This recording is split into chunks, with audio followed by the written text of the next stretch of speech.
but Max, I want to start with you. Should the Steelers be encouraged after the loss? Absolutely. And the fact that they're saying no and Tomlin's saying no just speaks to the fact that they're a good organization, because you're not supposed to have the mentality that you take something away in a loss. But come on. The Patriots are, at this point, universally recognized as the best team in football. And anyway, they're always in the conversation of the 2 or 3 best teams every year now for a million years. And they're hot and they're on a roll.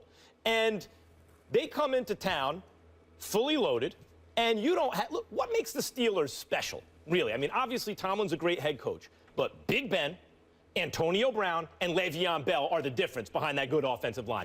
Yeah, everyone has strengths and weaknesses, good defense, good offense, whatever. What makes them different is those 3 skills position players who are future Hall of Famers, who are arguably the best at their positions in the NFL. You can make the argument for any one of them. It's phenomenal to have 3 guys like that on the same team. No, Martavis Bryant isn't playing. It's not really what it's about. It's about Antonio Brown, Le'Veon Bell, and obviously Ben Roethlisberger. They don't have Ben Roethlisberger. Down the stretch, they don't have Antonio Brown. They got Landry Jones playing kind of well, actually, against that Patriots defense, which is underrated, incidentally. And down the stretch, the wheels come off. You know why? Because no one can cover Gronk anyway. Yes, do they have issues in their secondary? And you guys will speak to this, I'm sure. Yes, they do, especially against tight ends. But against that tight end, guess what? He's going to get open. And even if he's not, he kind of still is open. And Tom Brady can still get him the ball. That was going to happen anyway. They miss a field goal, whatever. Can you take away a positive for beating or for being in the game and late in the 4th quarter against the best team in football when you don't have your starting quarterback or the best wide out arguably in the game? Yeah, you can take encouragement from that. I respectfully disagree. I understand your point, but I don't agree with you, because when we talk about the Pittsburgh Steelers and possibly being Super Bowl contenders, we have to look at them and what they deliver on the defensive side of the ball. The fact of the matter is that it wasn't that Gronkowski had 4 receptions, 93 yards, or a touchdown. Did you see how wide open he was? I mean, my God, how do you get that wide open? And as big time as he is, he ain't the fastest dude in the world. But nobody can cover him. I'm not saying nobody can cover him. I'm saying, my Lord, be in the vicinity. I'm trying to, I mean, we were just looking for you because you were back there with researchers, and we were closer to you than some of the Steelers defenders were to him. And it's your job to be on to covering him. I mean, be in the vicinity. Oh, wait a minute. I don't have to be, and here is why. Here is why, Ryan Clark.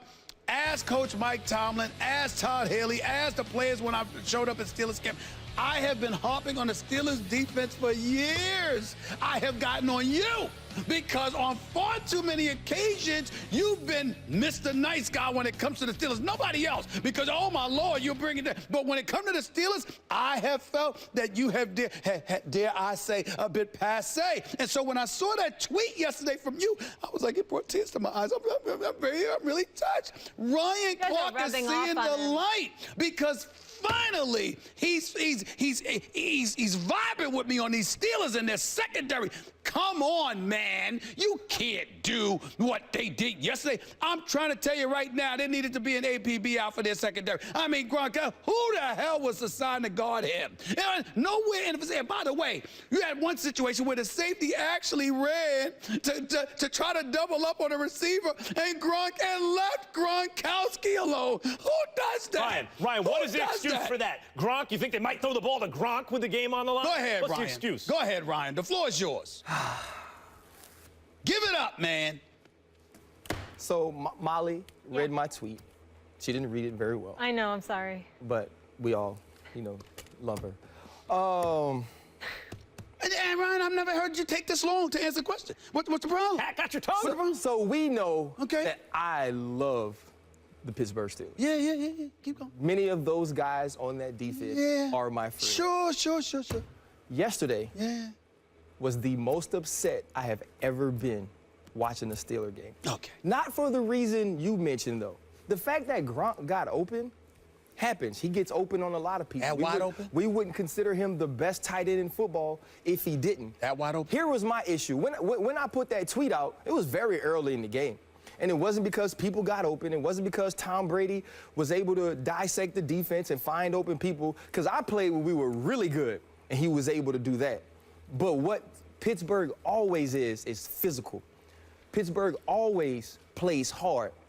This defense has not.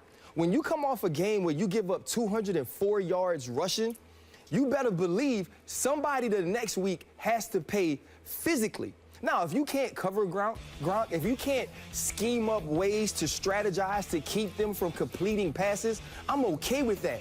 But when it's time to hunt, when it's time to go be dogs, you have to be, because that's what Pittsburgh is built on. When they play Renegade in the stadium, and then Joe Green finishes with that Hall of Fame chant, defense, defense, and it goes black on the screen, that means somebody got to get it. And when the Pittsburgh Steelers play defense, that's what it's about. This team does not do that. I was okay with the switch to bend but don't break. I was okay with playing zone because it better fits your people. But when the ball is snapped and when the person on the opposing team has the ball, you got to go get them. This team isn't going to get them. So with that, you're saying that they lack that mentality, which it sounds to me like you're saying can be infused in a team over time. But even let's leave that alone. With all that said, with a backup quarterback, it's a one-score game late in the fourth quarter against the best team in the league. The Patriots play bad. The Patriots drop balls. The Patriots miss blocks. They got penalties. The Patriots had a bad game. Landry Jones is a positive. Landry Jones is positive. The way he played, when you look at what Antonio Brown was able to do with backups last year compared to yesterday on Malcolm Butler all day, that is a positive. What I'm saying is, with Le'Veon Bell, with Antonio Brown, with who I think is a top tier. He's along with Brady. He's along with Rodgers, Ben Roethlisberger, a top tier quarterback in the league. They cannot win the Super Bowl, which Pittsburgh, that's how you judge Pittsburgh. This is not another team. I never thought they were going to win the Super Bowl this year anyway. So for me, there's no positive you can take from that, because when you're the city of champions, when every argument you ever have as a fan ends in, but we have but you're six acting, Super Bowls. Wait. Let me stop you there, because the Steelers are a great organization, and growing up, he's a Steelers fan, and I was a Steelers fan before I was a Giants fan because they won the Super Bowl every year. But the Steelers' dominance has come in bursts. There have been long stretches. They're not the Patriots of the last 15 years where every single year they're making deep playoff runs or winning the Super Bowl. They haven't been a franchise like that. They've been a feast or famine in many respects throughout their history franchise. Let's not act like every year they don't win the Super Bowl. That's a lost year. First of all, you talking about feast or famine. There's a lot of teams that never feast. So you can't say feast or famine like, oh, every once in a while you win a Super Bowl. They have 6, and that's the most ever. Yes, and they're a good organization, which is why. Coming into this year, Max, you can't tell me coming into this year with Ben Roethlisberger, with Le'Veon Bell, with Antonio Brown, we were not talking about this team as a Super Bowl contender. Were. I didn't think they were. And now you can't speak of this team with the defense playing that way in that breath. Here's a bigger point. Here's a bigger point.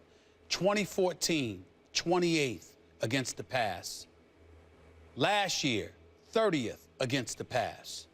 This season, 28th against the pass.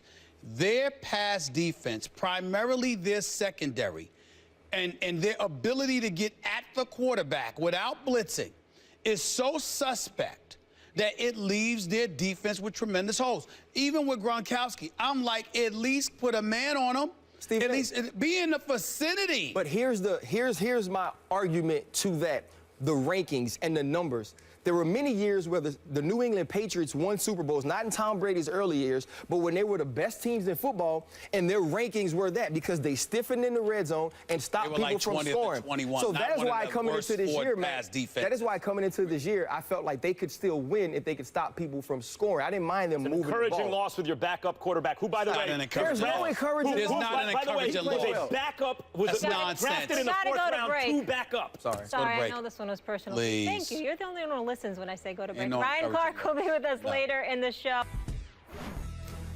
The First Take Your Take viewer contest is here. You can win a chance to debate Stephen A. and Max right here on national television. All you got to do is go to firsttakeyourtake.com, upload a 1-minute video with your and only your best original sports debate. Keep it clean, no music, team logos, trademarks, or copyrighted material. 2 winners will be selected by our show staff. Get to work, people. We want to see you here in Bristol schooling these 2 gentlemen. Here's a few of our latest submissions. Take a look.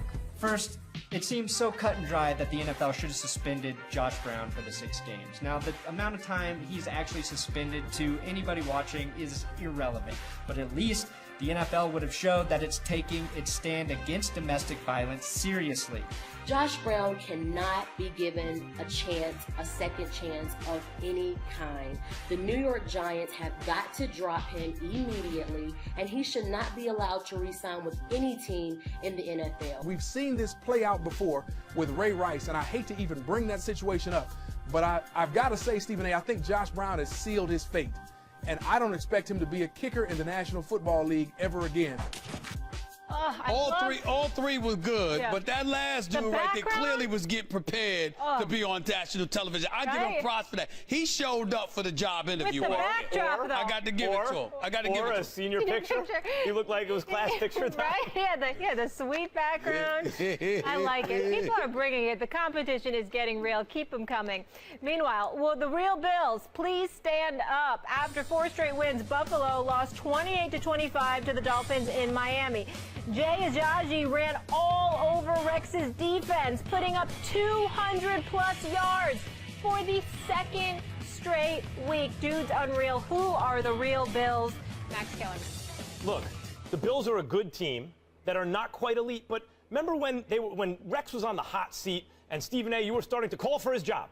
And I was here saying, look, now he's embattled. His back is up against the wall. You know when it pays to be a player's coach? Right now. Because if these guys have any love for him and he knows what he's doing at all, they will rally around him, and that's what happened. Do you know when a player's coach has a hard time motivating his players? When they play normally in Buffalo and they're on the road in Miami in what's considered not the toughest divisional game. That's when a player's coach's team, I don't know if you can judge them. Buffalo team goes to Miami for a road game. They have a player's coach, kind of a lenient coach. Maybe they don't show up with their best performance. Same thing happens in the NBA when they go to LA sometimes. It's that kind of town. Very simplistic for me. Rex Ryan is approaching his 6th consecutive year as a head coach in the National Football League, where he will be outside of the playoffs looking in. This is a devastating loss for the Buffalo Bills because of what it means in the AFC, considering the quality of teams in the AFC North and the AFC West in terms of the wild card spot, because we all know that Buffalo ain't winning the AFC East. You combine that with the fact that, Max, what did I say early in the show? It's about who you are, what your signature is, what your gift is. This man is a head coach because of how adroit, how skilled, how pristine he was as a defensive coordinator. You have the 27th ranked defense against the run in the National Football League. If you have problems on offense, but your defense is stout, we're not having this discussion. But the combination of you not making the playoffs, combined with what the reason would be this year, which would be your defense, is what makes this unforgivable. Tyrod Taylor's got to play better, I think. Sean McCoy wasn't healthy. He shouldn't have been out on the field. And now they're saying he might not be ready against New England because of it, too. When you have the opponent backed up, like in their, what, 5 or 10 yard line, what, an 8 yard line in the fourth quarter, and you have a lead, you're supposed to win that game. But the point is, without their best player on offense, they lost the game close. The defense has been good at hitting the quarterback, not great against the run. We asked you guys earlier in the show, are the Eagles a legit threat to the Cowboys? The results are in, and 56% say yes. So we're kind of right down the middle on that one. I'm saying they could be right, but at the end of the day, considering how Dallas is winning and considering how the Eagles have lost or struggled, I'm worried about the Eagles in this question. I think we could have I know they're in first place at the moment. I think we could have phrased the question opposite. Are the Cowboys a legit threat to the Eagles? The Eagles, actually, best point differential in the NFC. So why are you going to talk about how the question should be phrased? You trying to say you don't want to debate, that you want Kevin and Antoine and Brian and Stephanie's job? Is that what you're trying to say? You're trying to say you don't want to be on the set? You want to tell them how to frame the question? Make the show a lot easier.